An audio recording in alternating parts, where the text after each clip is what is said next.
The Constitution of Kenya 2010 sought to address marginalization by providing recognition and protection of rights of minority groups and marginalized communities.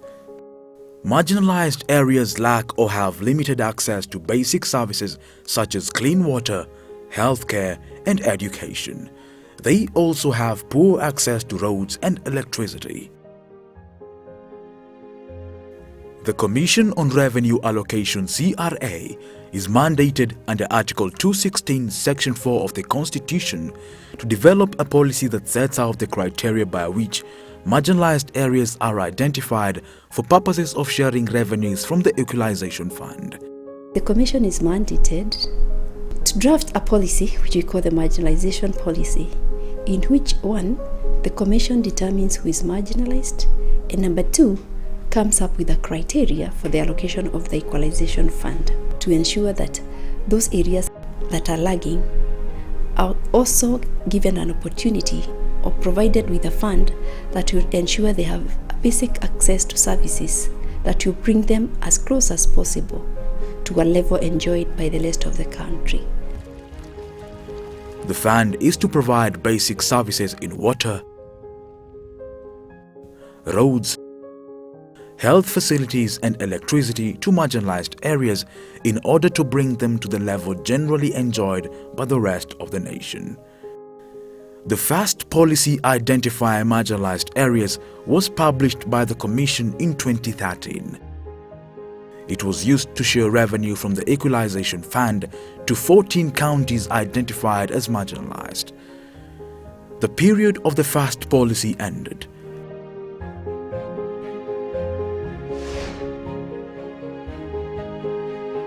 CRA has developed the second policy identifying marginalized areas. Marginalized areas in the second policy were identified using indicators on access to safe drinking water, use of improved sanitation, use of electricity, net primary school attendance rates, and net secondary school attendance rates.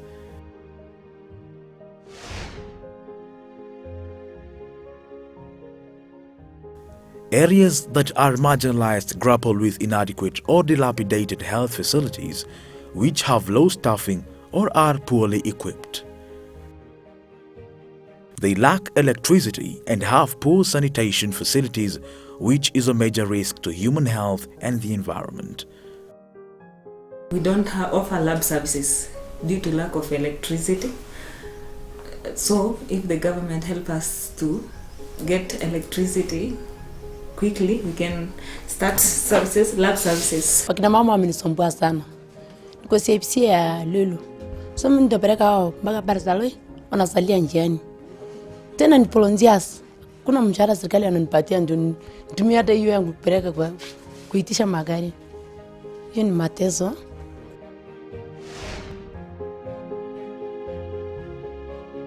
Schools in marginalized areas are sparsely dispersed, have poor infrastructure, lack boarding facilities, and teachers are inadequate. Insecurity and wildlife attacks in some marginalized areas affect school attendance. In addition, early marriages and pregnancies adversely affect education of the girl child. Ile changa wanasema hiyo ni ng'ombe imesimama. Ndio maana unapata huyo mtoto wakati akiwa 4 years kuna tuchanga kidogo anafalishwa. Akifika 6 kuna early marriages, ikifika 10 huyo ni mwanamke ya mtu.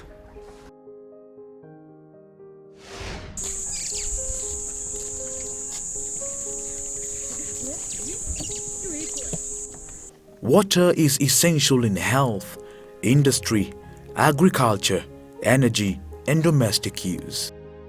Communities in marginalized areas are particularly vulnerable to inadequate water, drought, flooding, pollution, unsafe water due to high salt content and waterborne diseases. Sisi tulikuwa tangu tutoke tulitumia hii kisima tu. Maji yake ni chumvi. Sasa madhara kwa harahara iko. Alafu kuna shida tu. Maji tambu town inapata kutoka kilomita 40 kutoka eneo mahali inaitwa Dabasiti. Inaletwa na watabusa 20 lita moja inauzwa 40 shillings. Na sukari nusu kilo inauzwa 45 shillings. Bei ya maji na bei ya sukari ni sawa.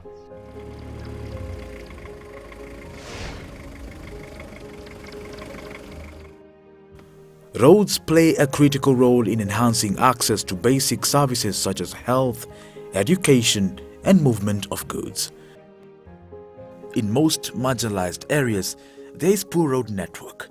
Mtu akitoka Kabarnet akiuliza tu, Rotu, siwezi enda. Wanatembea kilomita 81 na mguu, hakuna barabara imeingia huko tangu. In many marginalized areas, when it rains, rivers overflood onto roads, making them impassable. In some cases, bridges linking areas are washed away, cutting areas off.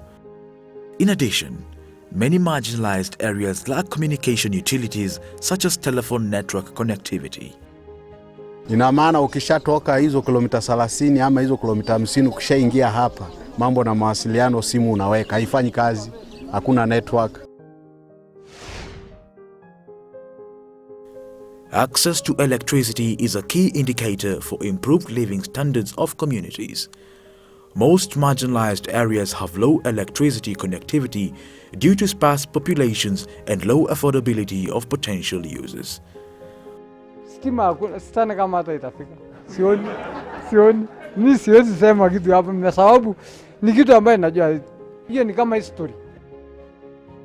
While developing the second policy, the Commission adhered to the principles of equity, transparency, and efficiency in resource distribution and use.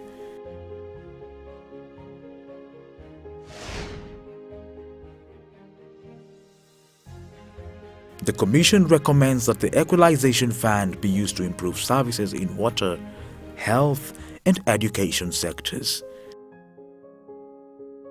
Discussions were held with communities to identify priority projects to be implemented. Hatutaki pesa ya kuchezea, kile tunahitaji ni idara tatu. Maji ndio muhimu, na education na hospitali. Tupate afya mzuri, tuwe na maji mzuri. Ndio tuende shule, lazima tupate maji kwanza, watoto waoge na watoto wakunywe maji. The policy has identified 1,424 sublocations spread across 34 counties and 111 constituencies in Kenya as being the most marginalized.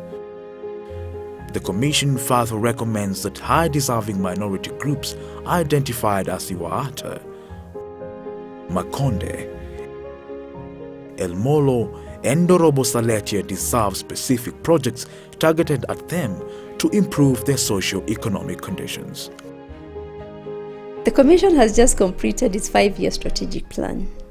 Our vision is that no Kenyan will be left behind. This is a policy that breathes life to that vision. And if projects are implemented to improve access to education, access to health, and access to water, indeed, no Kenyan will be left behind.